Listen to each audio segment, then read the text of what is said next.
atlantahealingcenter.com. Whether cruise, you're listening to America's Web Radio on the AmericasBroadcastNetwork.com. Thank you for listening.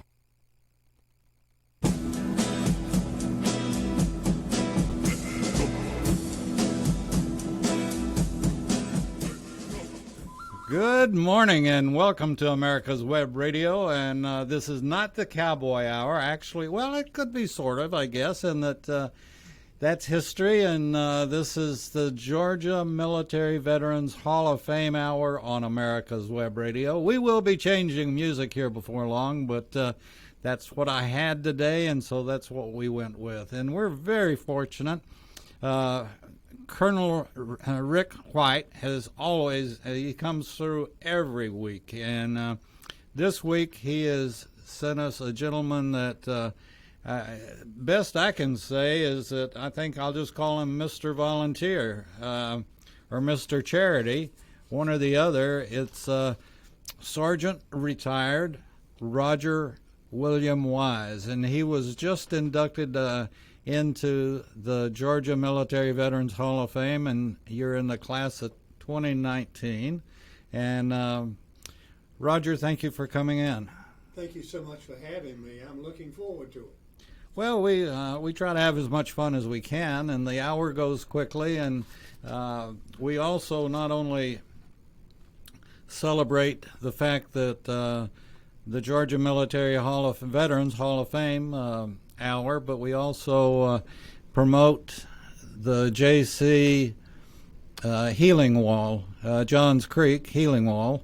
That'll be opening, they think, around March. Mike Mazzell thinks it'll be around March the 29th. We're very proud of that, the way it came to Georgia.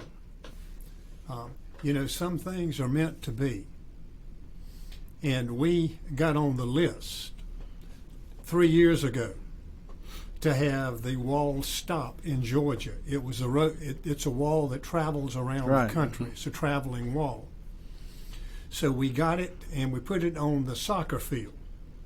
So when we got ready to open the thing, I reminded the group that this is also the wall that heals. And I have many friends that go to Washington, they're veterans, and they say, Roger, I just don't have the guts to go to the wall. And the reason being is they are going to start the healing process. And they don't want to do that with other people observing them starting the healing process. So we advised the group that the wall was going to be open 24 hours a day. I invited everyone to come to the wall, start the healing process. So I'm out there at 3 a.m. on Friday morning, and there's 7 veterans kneeling down, touching the wall, talking to it, healing, starting the healing process. I'm out on Saturday afternoon, and this lady looks over her shoulder and said, Mr. Wise, is that you? I said, yes. Can you wait a minute? I want to introduce you to my son. So I waited about 10 minutes or so. And this gentleman gets up and comes over and puts his hand on my shoulder, looks me eyeball to eyeball, and he said, I want to thank you, sir. I met my father today. His mother was 3 months pregnant with him when his dad went to Vietnam. That is the power of that wall. We had a verbal commitment from the traveling committee and thought we had pretty well established it once they retire it in every 5 years. But they went to Florida, went to Texas, and it got into a bidding contest where the Johns Creek community and the Johns Creek government got involved with us. And we purchased the wall for $80,000. Now, brought it back, and we're installing it in its entirety in the Johns Creek Memorial Park. I would advise and invite everyone. Which is Newtown, we might. Newtown Park. Come out and go through that area. We've got World War I, we got World War II, we got women in war, we got Purple Hearts, we got POW, MIA, different. We got Desert Storm, Vietnam. We've got all the different areas. And now this wall is going to finish it off. And once we get this done, we're going to have 4 acres. We must thank Johns Creek. They won a contest to do a dog park, $1 million dog park. They took the 4 acres that we now have, and they moved the dog park from that to their new $1 million dog park. They gave us those 4 acres, and we have established it. And it's going to be one of the largest privately funded memorial walks in the United States, and it's going to be in Johns Creek, Newtown Park. And at this point, I want to tip my hat to Mike Mazzell. I think he's done a fantastic job with the Johns Creek Veterans Association. Yes. And I was, as I've mentioned many times, and I always want to stress this and make it perfectly clear, I served in the Army, in the reserves, during the Vietnam era, but I did not go to Vietnam. And I salute everybody that did, and like all of us that are about the same age, we have a number of friends, unfortunately, that are on that wall. I also have a number of friends that they're finally, and I say this, and I want to stretch out the word finally as far as I can go with it, finally getting the medical attention they deserve. And a lot of it is due to Agent Orange, and some of it's psychological, but I don't think, quite frankly, and Vietnam's been over with since 75, basically, and I don't know how far down the road it's going to stretch out of we find new injuries and we find new problems that the Vietnam veterans that served in Vietnam were in country will wind up having, and we're burying them all the time. It's going to go on and on. I, too, served during the Vietnam. I'm an era vet as you are. I did not go to Vietnam. I served in the Army Medical Corps, Brooks Army Medical Center, San Antonio, Texas. My home state. Well, I have a tremendous amount of respect for those that went to Vietnam. And in my corporate career, in my political career, I have served veterans, children, elderly, and I just, talking with a lot of the Vietnam veterans. Roger, one thing, and I've brought this up, and I will continue to bring it up. My station, I can do what I want. Is that when in the 60s, as I was in high school, and I'm sure you were too at the same time, and I was looking towards going to college, and I started college, and had some decisions to make. Was I or wasn't I, and so forth and so on, and you've been there exactly like I was. And I would really, within my head and heart, get upset with the term conscientious objector. And as it turned out, they were probably some of, if not the bravest members of the military to go in. They didn't carry a weapon, but they carried a bag with the Red Cross on it, and they saved untold number of lives. And between the conscientious objectors that became medics and the dust-off pilots, I always, every show, I make a special effort to praise them and to salute them for the job that they did. And the conscientious objectors were not cowards, obviously. The ones that served as medics and, like you, went to San Antonio for training, these guys were just absolutely incredible.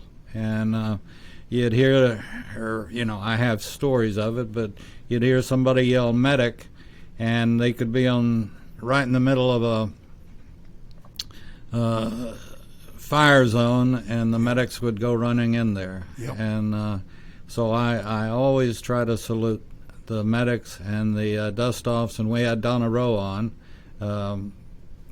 that was inducted into the Hall of Fame, Georgia Military Hall of Fame, Veterans Hall of Fame, and she too was there. There's been two people that have come in here, and I've told this before, but General Dix, that's in the Georgia Military Veterans Hall of Fame, and Donna Rowe, and both of them, when they came in, even though I was a reservist, we both did our duty. We served our 6 years and got our haircuts and all that stuff. And but those two people, when they came in, there was an awe in this room that it almost took my breath away just being in the presence of those two people. And General Dix is, an incredible leader, and then Donna, she was just, I can imagine a wounded soldier looking up and saying, well, I made it to heaven because here's my angel. Yeah. And Donna is, those people, and this is part of the reason that we do this show, and Rick and I work together on this, is that, and I call him Rick.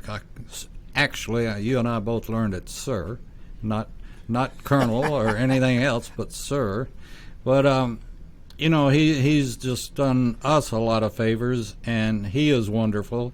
And I just want to keep this alive, and we're going to, with General Dix, I'm hoping, is that we're going to keep Desert Shield and Desert Storm alive, because a lot of people have already forgotten about them.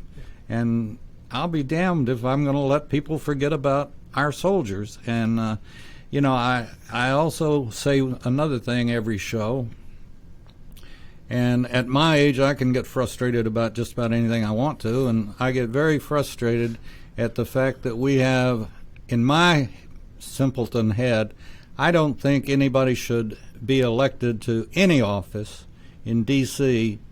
that hasn't served. I don't care how they served, and they don't have to be on the front line serving, but until they've worn the boots, gone through basic or whatever,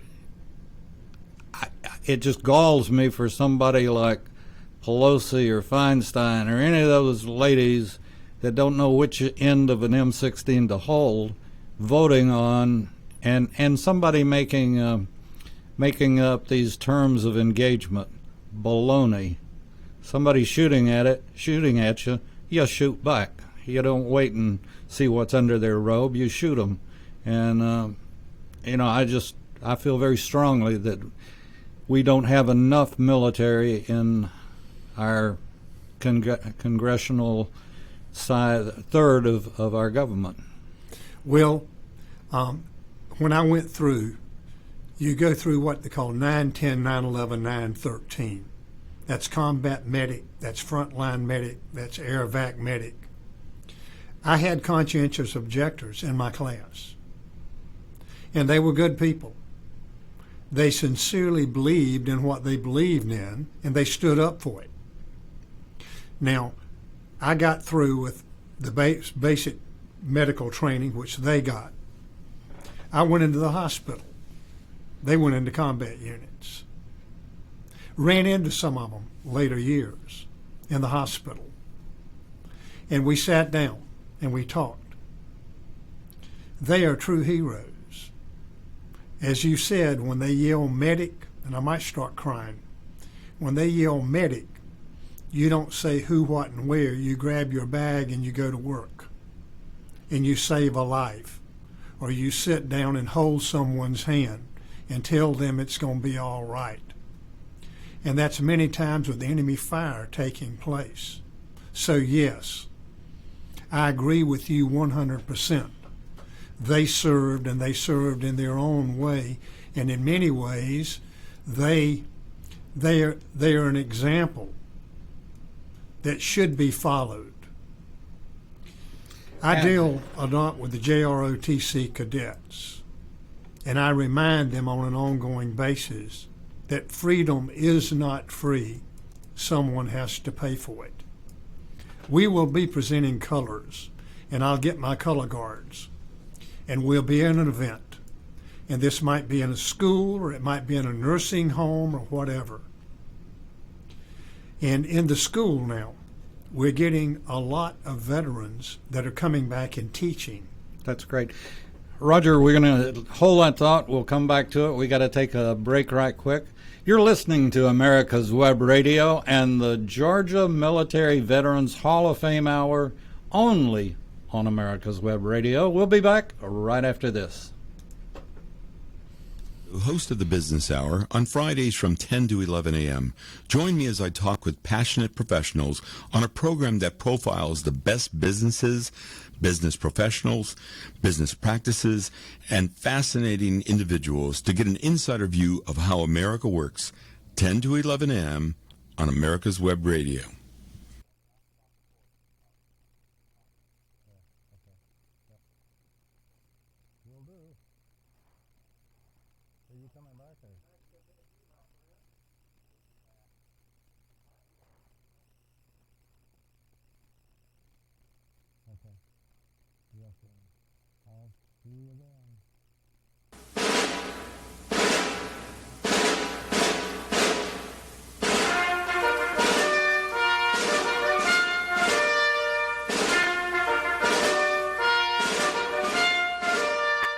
Good morning. My name is Mike Mizell. I'm a retired Army colonel and president of the Johns Creek Veterans Association. We meet in Newtown Park, and part of one of our projects is the installation of the Healing Wall, the half-scale model of the Vietnam Wall that traveled the United States. Well, it's coming to rest, and it's going to live in Johns Creek forever, the half-scale model. We're looking at possibly a March implementation ribbon cutting ceremony, and we're looking for donors and sponsors that want to help us in this great project. You can donate at jcvets.org.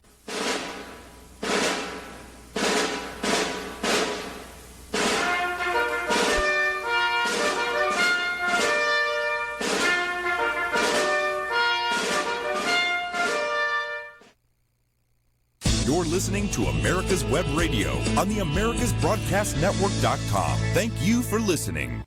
And we do thank everyone for listening. It's you all that make all of this possible, and we appreciate it, and we thank each and every one. We particularly appreciate our sponsors that keep us afloat.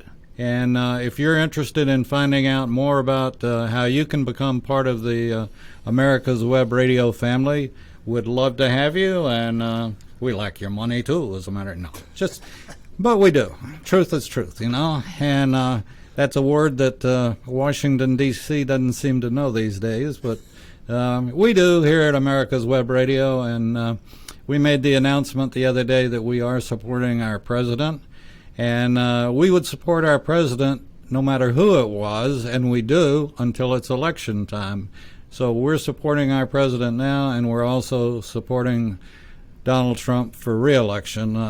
And I challenge anybody, all these people that say, oh, he's the worst president we've ever had, show me. I know from being with my son in his base in Hawaii, you're talking about tears. I cried when I saw tarmacs, and this was at the end of the last presidential era. But I saw plane after plane after plane in Hawaii sitting there and being vandalized or robbed for parts. And I thought, you know, we're the richest country in the world. There's no need for that.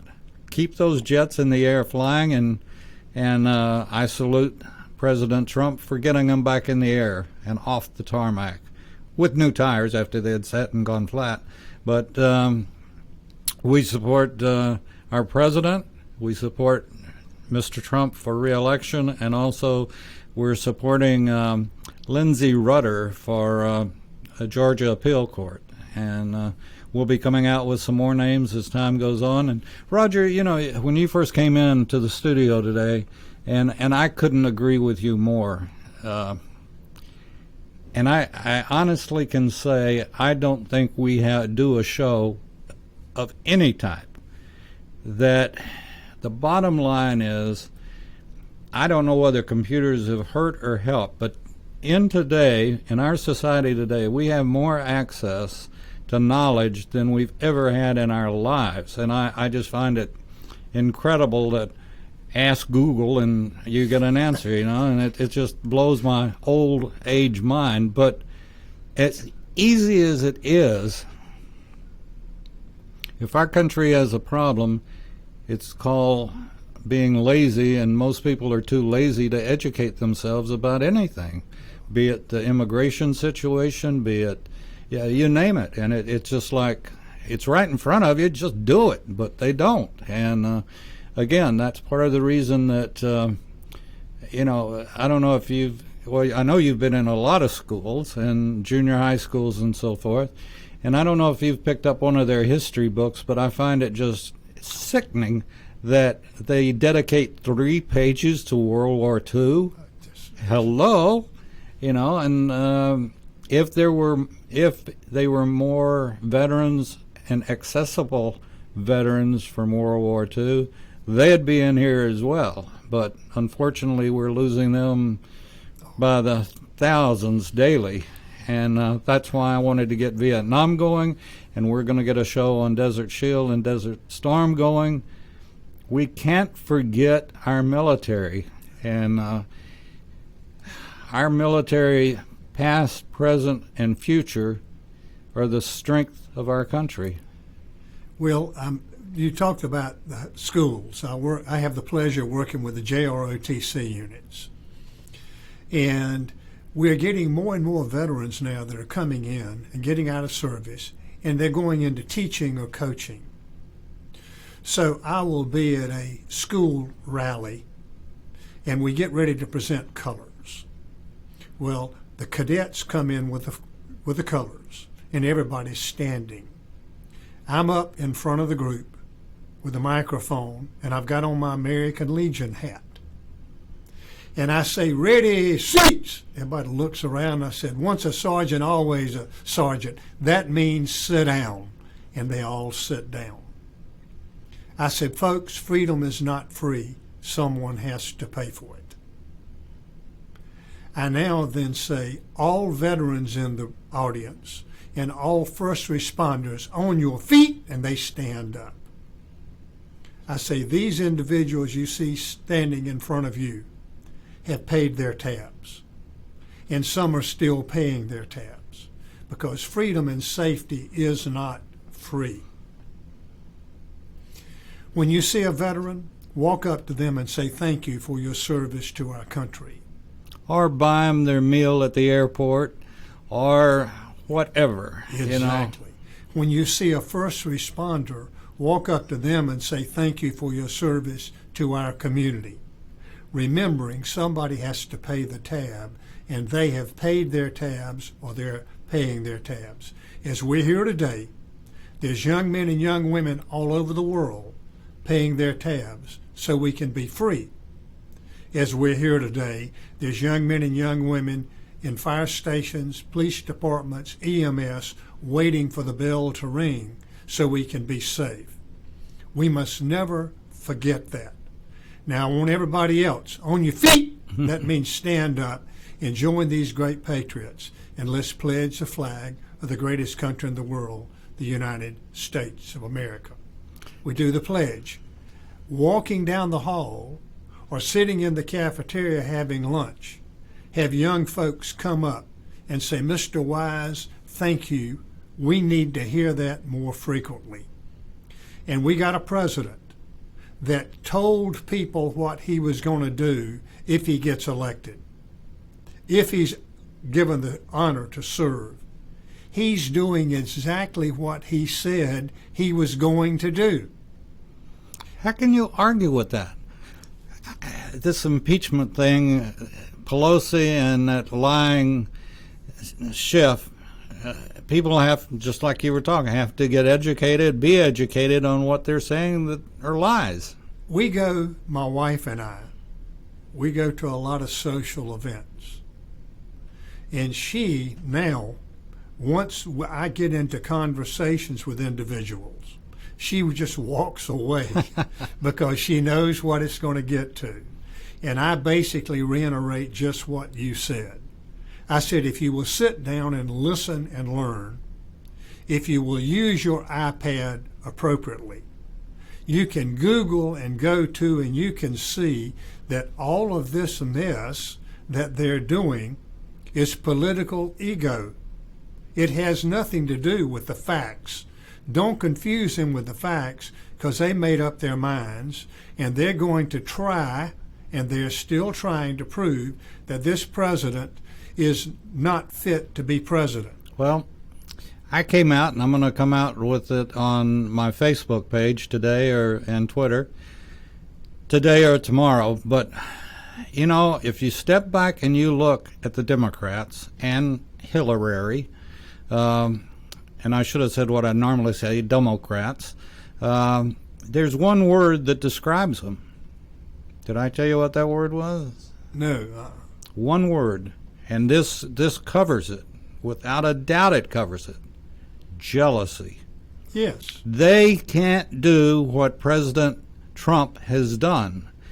He's made money on his own. Oh, no, he inherited. No, he did not inherit. Look up the facts. He borrowed $1 million from his father and paid it back and parlayed that $1 million into $1 billion. He worked. He's smart. He ain't no dummy, and they're figuring it out that they're jealous of that. They have tried everything in the world in their little book of nothings, and they can't beat the guy. And that's pure jealousy, and there's no hatred stronger than jealousy. Not only has the establishment, the political establishment, hating him from the Democratic side, but he has tenured bureaucrats. I dealt with tenured bureaucrats my whole corporate career. My definition of a tenured bureaucrat is middle-class welfare. They're going to a meeting, or they're looking for a meeting, and when they get through with the meeting, they'll have a meeting to talk about the meeting they just had. Then they'll have another meeting to talk about the meeting they're going to have, and then they have that meeting, and they know that they run the establishment. The elected officials are just there visiting. They run the establishment. Well, Donald Trump said, I'm going to clean up the swamp. And I told many of my friends, that once he takes on the senior bureaucratic establishment, they're going to do everything they can to disenfranchise him, because he's saying, do your job. Do what you're getting paid to do. And he's holding them responsible. And that's why you have all these leaks and all this other mess that takes place. These are individuals that are tenured bureaucrats that have not been doing their job, not been held responsible. They're now having to be held responsible because he's running government like a business. And that's really what we need, is we need government to be run like a business. Absolutely. One other quick story is that a friend of mine, beautiful lady in Florida, volunteered to go to the White House and help decorate the White House. And we saw a little clip on that on Fox and Friends, I think yesterday, as a matter of fact. But anyway, I was talking to her yesterday afternoon late, and she was saying that was the most marvelous experience she's ever had in her life, that they got to stay in the White House, and that, Melania was as helpful as anybody. The First Lady was there. She was working. She was nice to all the ladies, and that it was just the most pleasant experience that this lady had ever had. And that they met the president, and that they were just like they were people. Heaven forbid that they're humans, And I cringe at the thought of had Trump lost. And I think not only should he be reelected, but that he will be. And I think so. Melania has helped him, and I mean, what a wonderful First Lady. Beautiful, and speaks, 7 or 8 languages? Oh, yes. And doesn't mind getting her hands dirty and working and being nice and not ordering anybody around, just being nice. And if before I go to the happy hunting ground. I hope I have the opportunity to meet President Trump and the First Lady. I don't know that that's ever going to happen, but it would be that would be quite an honor.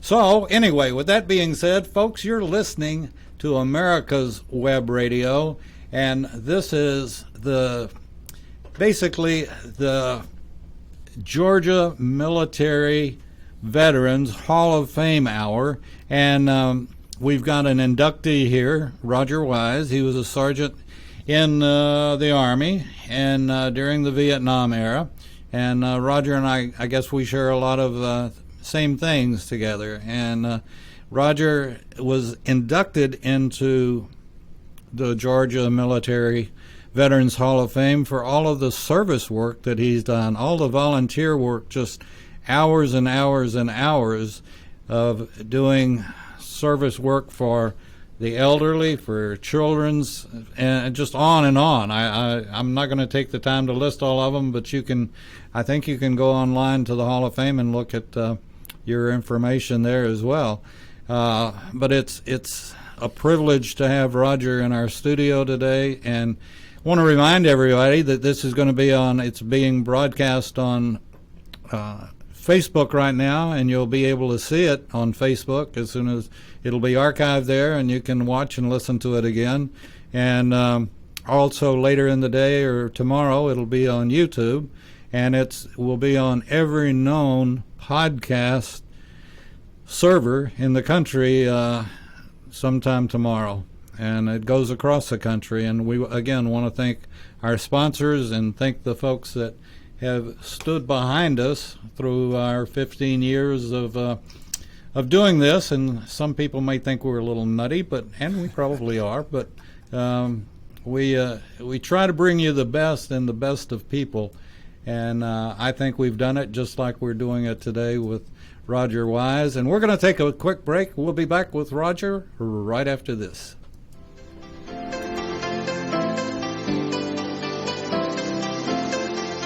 Last week, my party chief said he wanted to go someplace he had never been before. So, I took him to the rear property line. Sound familiar? Are you tired of trudging all the way to the back of property lines? Why not take the steps to become a crew chief instead? Or even better, why not become a professional land surveyor and see your name stamped on that final survey? The Nettleman Institute of Land Surveying Engineering Technology is your next step. At NICET, we believe you are the future of surveying, and we want to do everything we can to help you succeed at becoming a professional surveyor. NICET offers the only online one-year certificate of land surveying program that includes all books, fees, and expenses in one simple price. Visit landsurveycareer.com to stop trucking through the mud and step into your future today.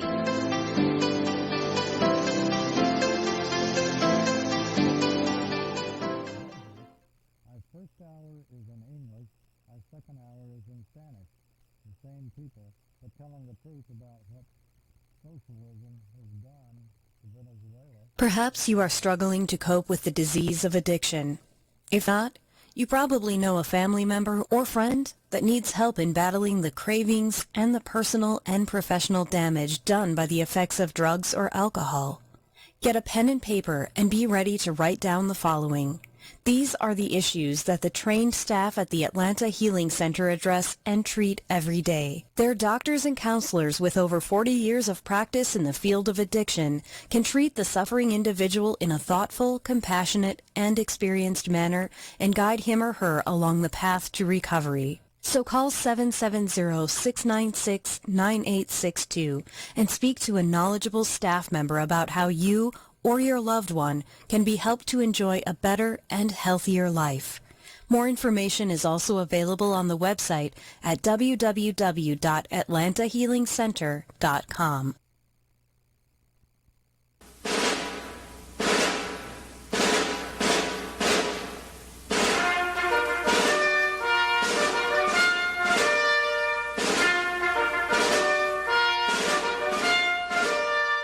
Good morning. My name is Mike Mizell. I'm a retired Army colonel and president of the Johns Creek Veterans Association.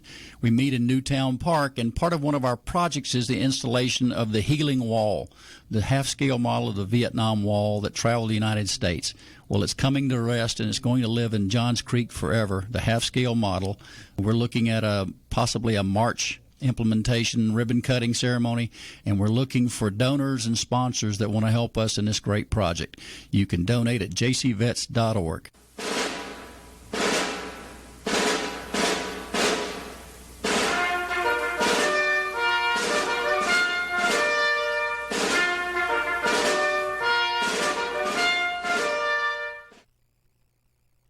You're listening to America's Web Radio on the AmericasBroadcastNetwork.com. Thank you for listening. Okay, and we're back on America's Web Radio, and the Georgia Military Veterans Hall of Fame Hour, and we have one of the inductees sitting across from me. And first time I haven't been outranked, I think, by one of the inductees coming in. Everybody from Donna Rowe. We had Admiral Wendy lined up to come in, Carpenter, and Rick's come in and Paul's come in, and they all outrank me, and I feel like I should stand here at attention. General Dix, and they get tickled at me because I got chewed out up one side and down the other when I was in AIT for calling a captain a captain. And you don't ever call me captain, you call me sir. And I learned well that I call my officers sir, and I still do, and or ma'am, as the case might be. But this time I can just call him Roger. Heck, he's just we're just brothers. We're brother. What was your MOS? I'm 910, 911, 913, oh, and that's 914. Right, yeah. Medic, basically. Yep. Okay, well, I was just the 11 Bravo 40, which is light arms infantry. I was mechanized, and other than that, that's where it stops, and came out in E5, and went in as nothing and came out basically as nothing, but that's the way it was. Been there, done that. E5. Yep. Sergeant Wise. So, let's talk about the Hall of Fame. Yeah. Think Colonel White and others that saw this in other parts of the country. And they say Georgia doesn't have such a thing. So they took it upon themselves to establish the Georgia Military Veterans Hall of Fame. Now, it has been so successful. North Carolina is establishing a North Carolina Veterans Hall of Fame, and they're using Georgia as a model. This year, you're inducted because of service, valor, or achievement. I had the pleasure of going in because of my service. For 40 years, it's healthcare for children, education, and veterans have been my thing. So I was humbled this year at the induction ceremony. And I had on my American Legion jacket, my blue pants, my white shirt, and my blue suede shoes. Well, I'm walking down the aisle, and I'm standing beside Admiral Carpenter. Now, as you just mentioned, she was the first female fighter pilot in the United States Navy. She was being inducted because of achievement. Well, she looks at my shoes and she said, I got to tell you something, Roger. Said, I like them blue suede shoes. I said, well, thank you, Admiral. And she looked back on the board and they had my picture from 1961 getting out of basic training. And she said, you were a cute little soldier boy. I said, well, thank you, Admiral. I appreciate that. So the Hall of Fame is valor, it's service, or it's achievement. And when you sit there and listen to these stories of these individuals, you better have some Kleenex with you because you're going to start crying. Some individual and inductees this year, they were inducted, but they passed away. But their families were there. the wife or the families or the kids to receive their induction rites. And it was just a heartwarming, wonderful experience. The place is packed, and there's young folks as well as old folks. And they're listening to the stories of these individuals.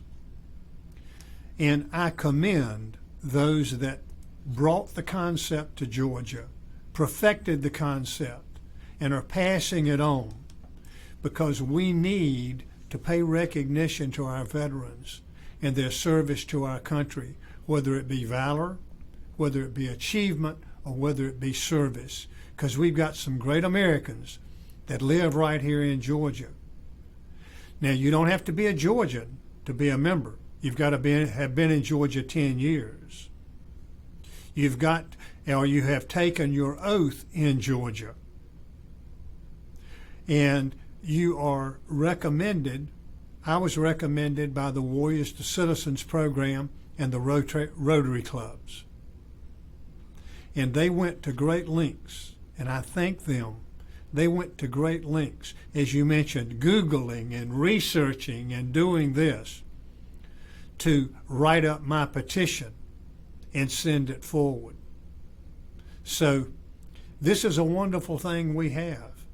We'll have the unveiling ceremony in February in the state capitol. They will have your photo and your bio framed, and it'll hang on the wall in the Georgia Military Veterans Hall of Fame Wall of Fame. And that will take place in February. And my family is looking forward to being there and seeing Papa Roger, because they even said the same thing. Said, Papa Roger, that picture you got, you were a cute little soldier boy. Where'd you do your basic? Fort Jackson, South Carolina. Okay, I was at Fort Ord, and actually, I sounds stupid, but I enjoyed it. It was a great experience, and I understand too. I could be. I know it's hard to believe, but I do make a few mistakes every now and then. But if I'm not mistaken, not only North Carolina, but I believe Tennessee is going to be doing a Hall of Fame. They're looking at doing the same thing, yes. And I want to commend a company that I'm talking to, and they are veteran supporters and run by veterans, and this is Authentically American, and they're in Nashville, and they make clothing, apparel, and different things. But it's called Dean Wedgner is the president of it, and again, it's called Authentically American. Go online, look them up, and if you're needing hoodies or whatever you might be needing, that's the place to go. So we want to thank all of our folks that support us, and we'll get emails or calls and mainly emails today of thanking us for doing the show and reminding people of our. I know. I was going to bring something else up. And I'm sure at Fort Jackson they told you exactly the same thing. No matter what you wind up as, be it in a medic, be it anything in the Army, you are first and foremost a soldier, and you carry a weapon. You've been taught, you've been trained to use that weapon, and the first thing you are is a grunt. And no matter what you wind up being in the military, you're still always basically a private, or even a private first class, and a recruit. But you are a soldier first, and all the rest of the stuff comes later. And let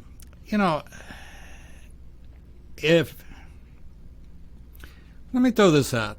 If you're fortunate enough to live in a great neighborhood, and you know that your next door neighbor or your neighbor 3 doors down or whatever the case might be is a veteran, and even if it's a couple, which would be nice, if they were married while he was serving in the military, she served also, And during Desert Shield and Desert Storm, I tried to get a program going, and they were calling up so many reservists, and the reservist wives were left, holding the bag in many cases.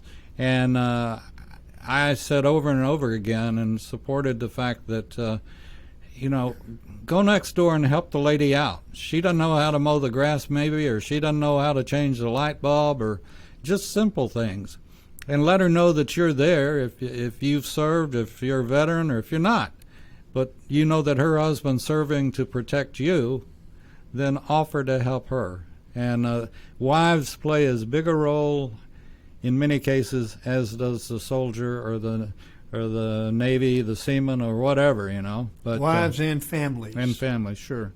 And the sacrifices that they all make, and hopefully that it's not the ultimate sacrifice, but and this is what this is all about. You asked a minute ago about the station. Well, we're not 100% every show about the military, but where we can, we certainly throw it out, and we play Mike Mizell's spot, and we're going to be playing some other spots about the Hall of Fame. And it's amazing. I knew nothing about the Hall of Fame until I met Rick, and I met Rick at a JC meeting, as a matter of fact, Johns Creek Veterans Association meeting, and we've supported him ever since, and will continue to. And please, if you can afford anything, $5, $10, $20, whatever, send it to the Georgia Military Veterans Hall of Fame and help support it.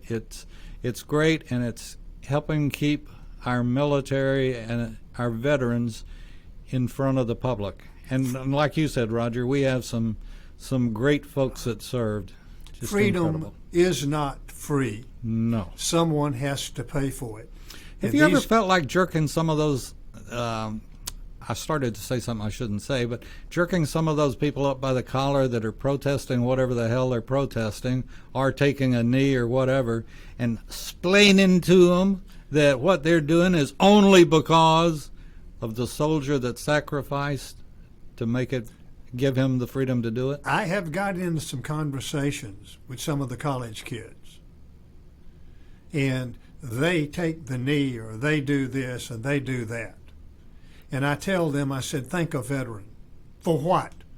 That you are able to do that. There's many countries in this world that if you did that, they would take you behind the barn and shoot you. So freedom is not free. Someone has to pay for it.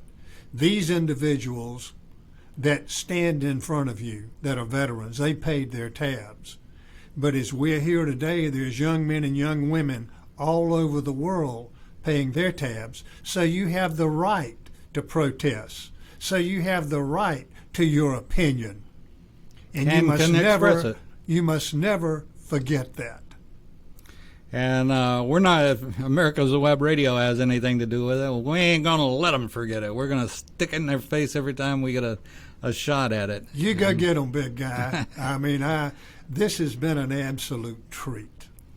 Well, good. And just like I've done everybody else, will you come back? I'll be glad to. Good. Well, it's one of those things that's a continuing story, and I've never gone to a meeting where there were veterans that if there was 10 there were probably 100 stories. I might ask for your permission. You got Major General Arnold Fields. He lives in Alpharetta, Georgia. Mm-hmm. He's retired, but he's United States Marine Corps. He's taken on this issue of recognizing Vietnam veterans. The General Assembly passed the recognition legislation, and the President signed it.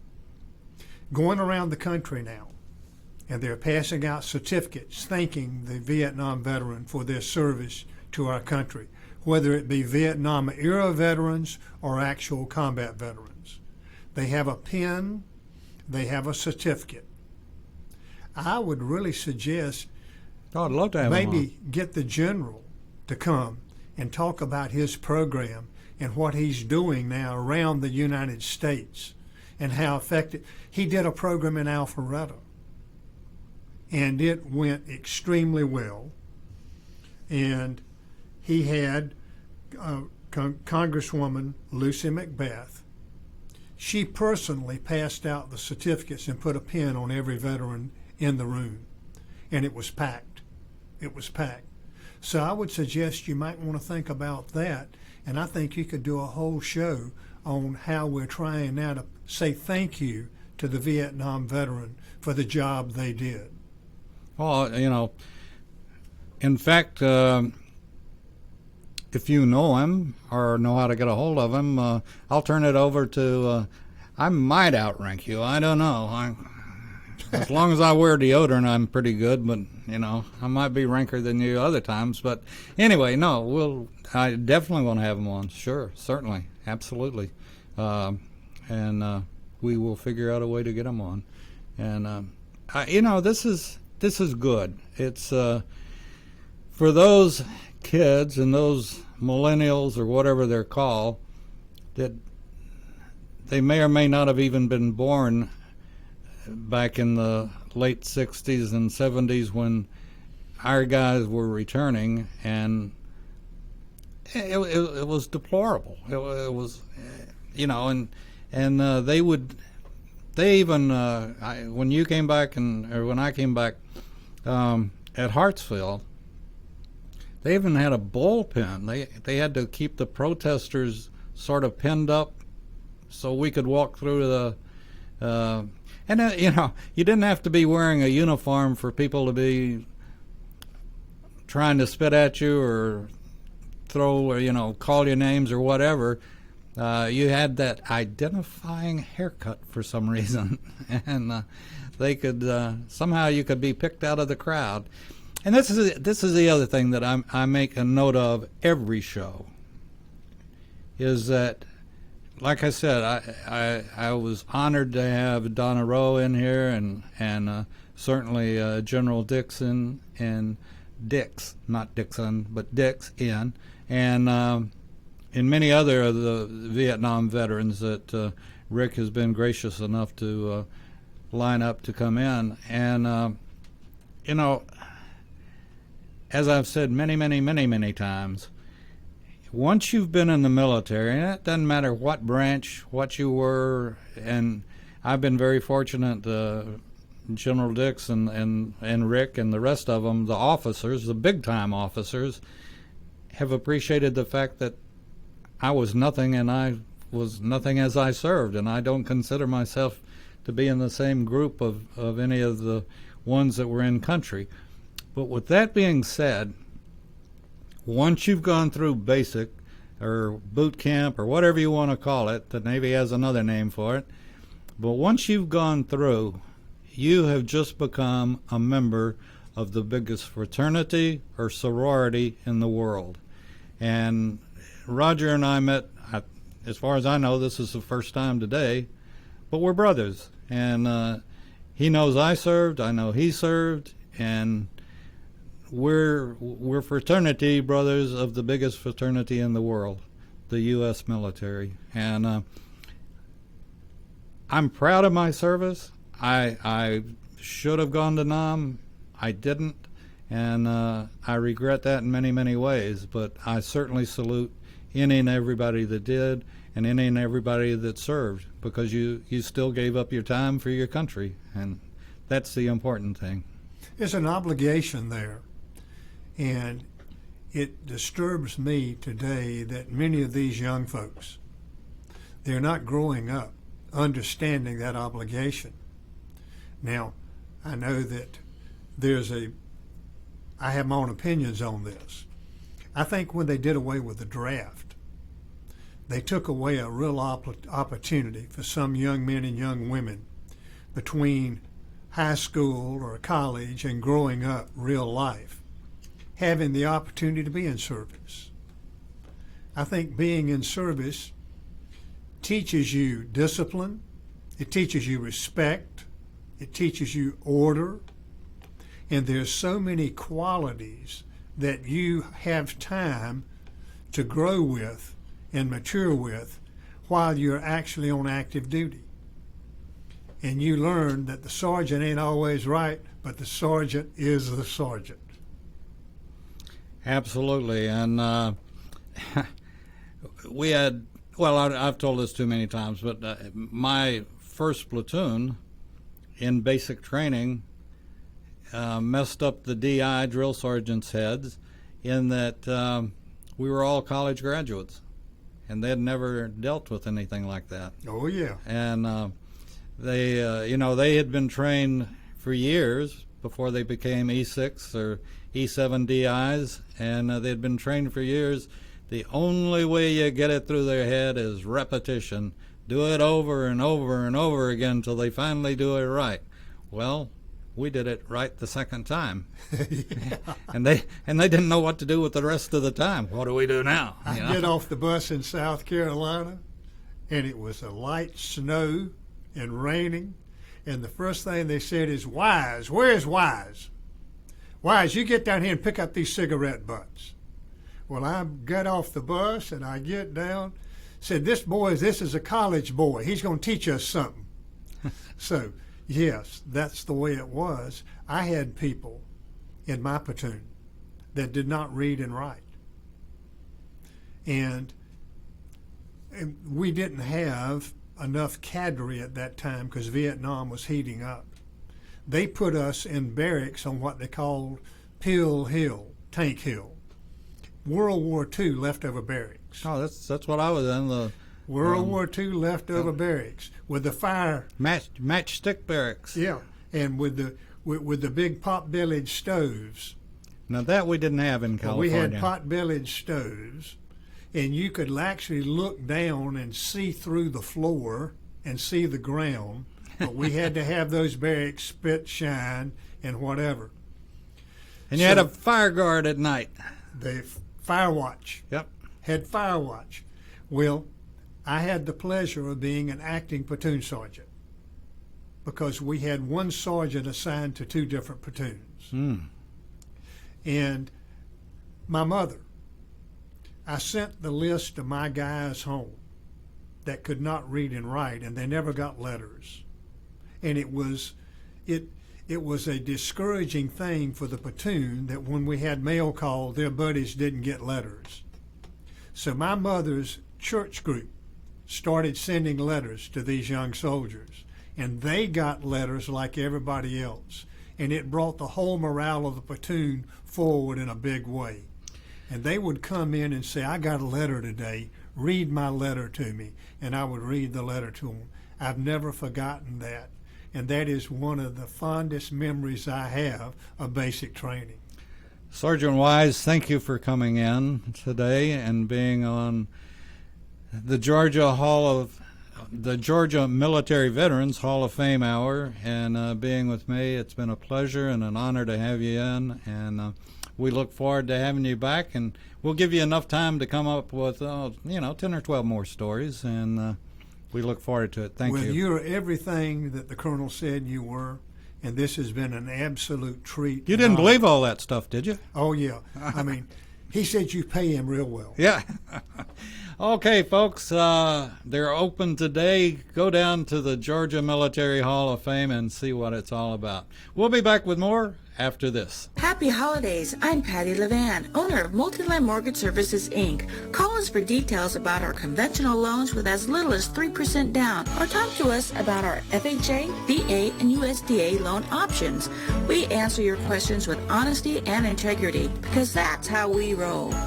Multiland Mortgage Services, your way home. Call us at 9